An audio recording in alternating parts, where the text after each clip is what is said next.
Ayan guys, nandito na ako sa Paula. Ang sinakyan ko guys nag-stop dyan sa jail. Kaya naglakad ako papunta rito. Kasi usually guys, mag-stop ako dyan kung almost 80 ang sakyan ko. Yan, bus stop dyan. Kaya lang yung sinakyan ko, bus number 1 papuntang Lisla. So, sumakay na lang ako guys kaysa mag-abang pa ako, matatagalan ako. Gusto ko nang humiga kasi nakakapagod maglakad. Ay Diyos ko. Ayan, daming ayan ito. Hindi ko alam kung saan galing yan guys. Parang gusto kong kumain ng baita. Kaya lang hindi na lagay sa daming talpapait ito. Bersabuja papunta. May mga dress guys, ang ganda. Oh. May mga dress, ang ganda. Tingin muna tayo sa dress.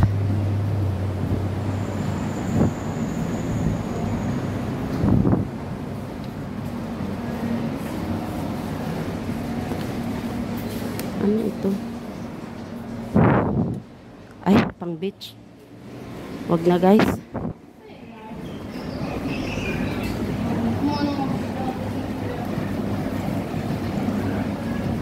Palabas na nga. Wala namang Talagang nakakapagod na maglakad. Sakit sa binti. Ayan doon masakit sa binti maglakad, masakit sa binti. Gusto ko nang umupo at humiga. Ito guys, kapitbahay namin to guys. Pag nagdamit yan guys, nako, talo pa yung guys, bagong dalaga. Maalaga kasi sila guys sa katawan nila. Tas pupunta lang yan sila ng kasi dati kung saan kami nagkakaraoke, doon din sila pumupunta. Nandoon din pala sila. Pero kapitbahay kami guys. Hindi kami tawag dito. Kapitbahay kami pero parang hindi kami magkakilala. Kasi nakakahiya kasi guys na makipag-usap sa kanila. Para silang mga nosy guys. Kaya sabi ko sa'yo, yung mga matatanda dito, hindi naman lahat. Pag oras na umalis sila guys, ay nako. Kapag may oras na merong talagang dadaluhan, doon mo makikita yung transformation nila na kahit matanda na sila, boom na boom pa rin ang dating nila, ganon. Ganyan sila guys, ganyan sila. Maalaga sila sa katawan. Eto, pagdating ng mga ganyan na edad guys, parang wala nang nag-aalaga. Parang mahirap din guys. Yung ibang matanda, parang walang nag-aalaga.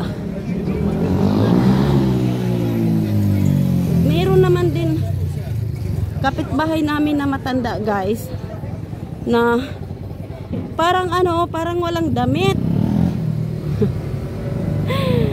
Parang pabalik-balik lang yung damit niya guys, yung ganon. Pero Diyos ko guys, wag ka. Ang yayaman pala.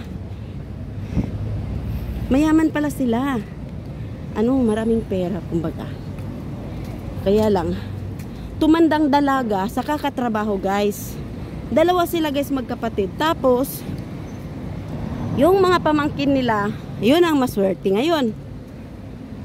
Kasi yung dalawang matandang dalaga guys, marami siyang mga bahay na parerentahan.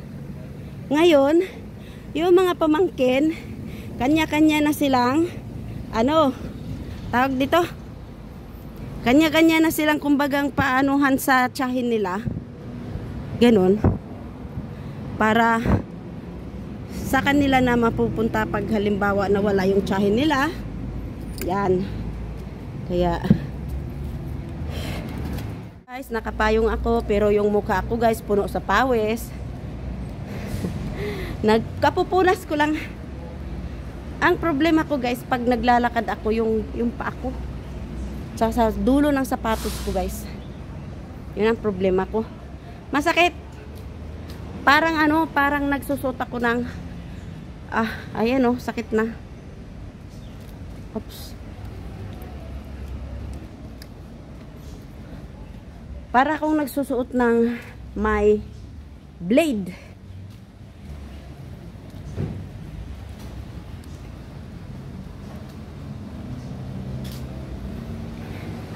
Ngayong araw na to, na-exercise ako ng husto. Yun. Ay, dito na lang tayo dadaan. Huwag na doon. Kasi gusto niyang dumiretso. Inaantay niya kung kailan ako dadaan. Yan tumutulo na yung pawis ko.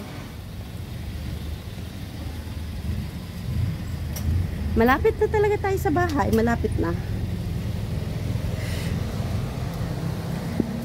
Sakit.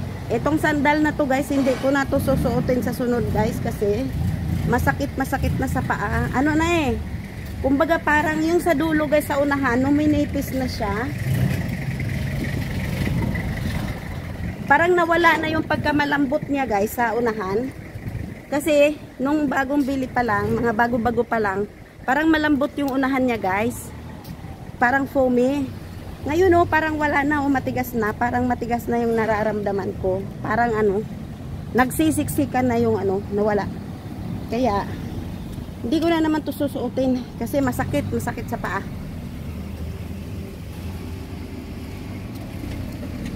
Yung sapatos ko kasi na cloth tela guys, yung green. Mabigat, katagalang mabigat sa paa. Gusto ko yun, kaya lang katagalan kong lakad, mabigat sa paa. Kasi malaki siya. Nandito. Ayan Oh. Ayan, maganda siya guys.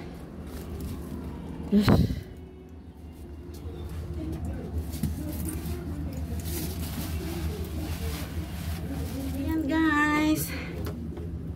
Buksan na natin yung pintuan at marami pa akong gagawin ngayon bago ako hihiga.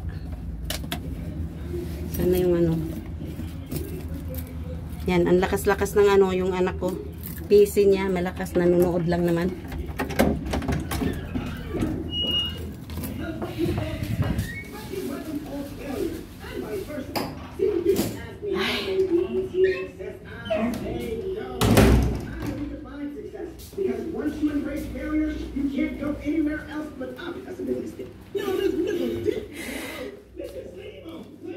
Kita niyo yung pawis ko guys.